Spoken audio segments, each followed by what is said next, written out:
Alright, so you see a circuit consisting of resistance and inductance L, and to the circuit you have input V in applied as shown, and output is taken across the inductance, that is as shown.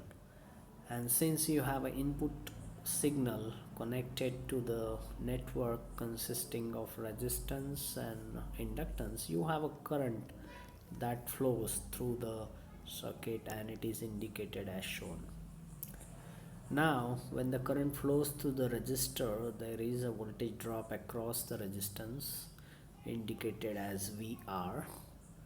When the current flows through inductance L, there is a voltage drop across the inductance indicated by VL.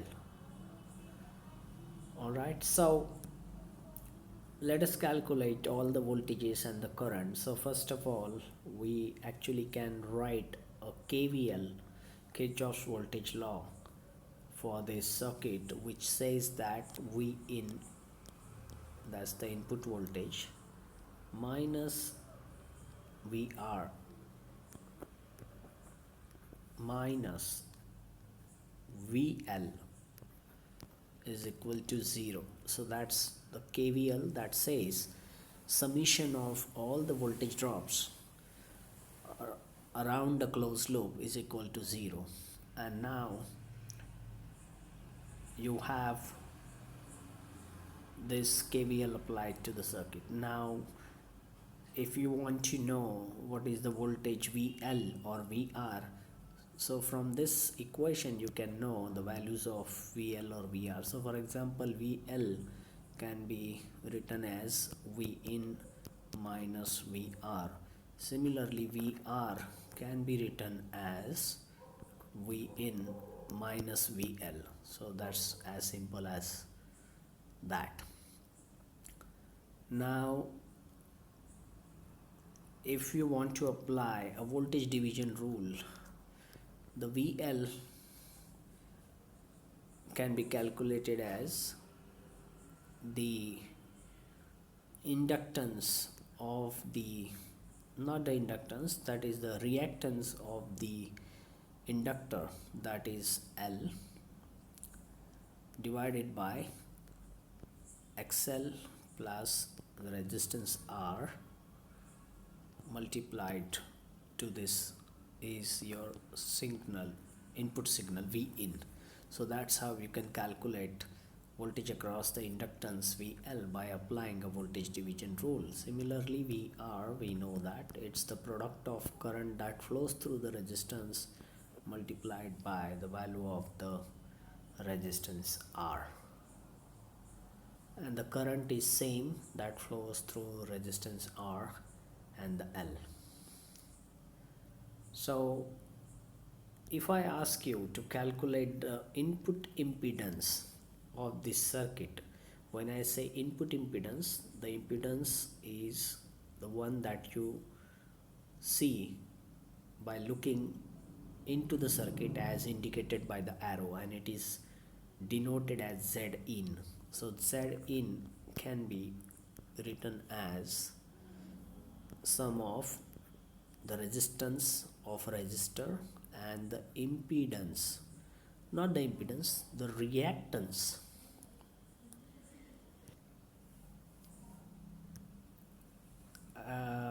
so Z in is equal to resistance plus reactance.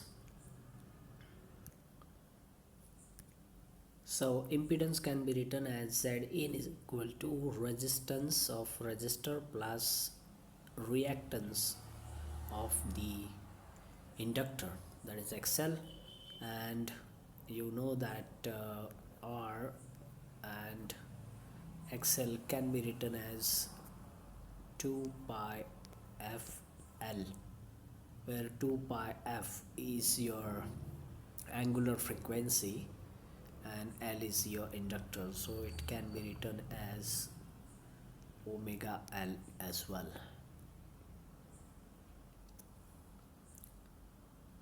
where omega is equal to 2 pi F.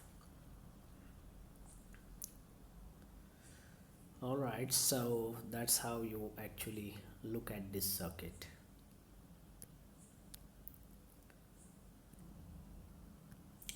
So from this circuit, what you see, Z in your input impedance is a function of frequency. It varies with respect to frequency. As the frequency goes up, it goes up because that's the sum of R plus omega L.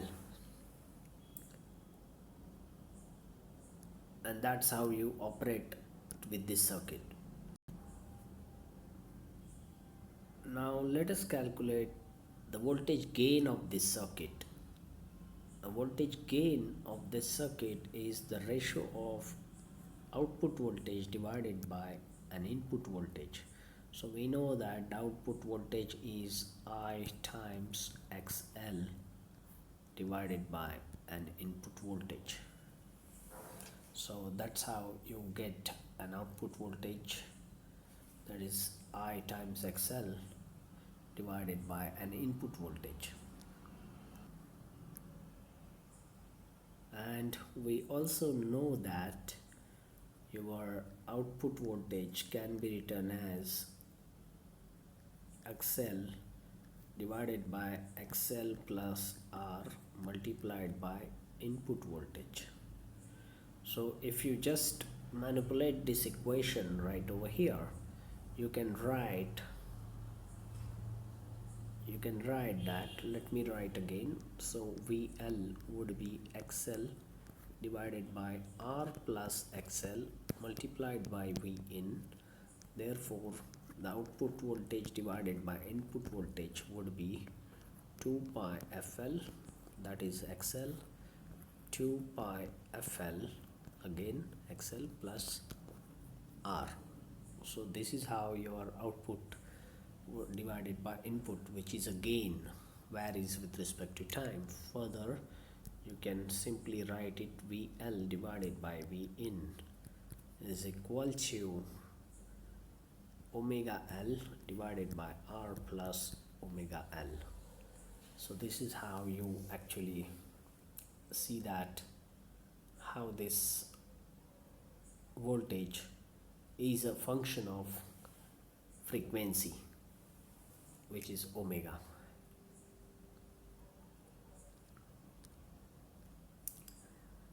Now let us understand what is an output impedance, that is Z out of this circuit. So it's an impedance that you look into the output side of the circuit and you calculate it. So Z out for this, so we know that impedance is the ratio of our voltage divided by the current, and the voltage is the output voltage VL divided by the current. So VL is known as I times XL divided by I. So Z out is nothing but your XL, which is omega L or 2 pi FL. So Z out also varies with respect to frequency, and it is equal to omega L. So we have calculated voltages, current of this circuit. We have calculated the gain, voltage gain specifically, that is the ratio of output voltage divided by input voltage of this circuit. And we have also calculated Z in of this circuit, which is the input impedance of this circuit. And we've seen that because there is an involvement of inductor whose reactance is a function of frequency, is a that varies with respect to frequency, this circuit, the voltage gain and the impedances are the functions of the frequency.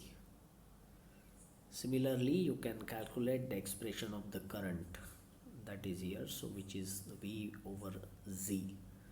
So you know the input impedance Z in of this circuit, and that is how you actually can say that V in divided by Z in would be I in. So I in would be V in divided by Z in, and you have known what is Z in. So just plug in the value of Z in to calculate I in. So I in is nothing but V in divided by R plus XL. So that's how you get the value of I in also. So hope you like this video. If you do so, do share with others and please subscribe to the channel. Wish you happy learning.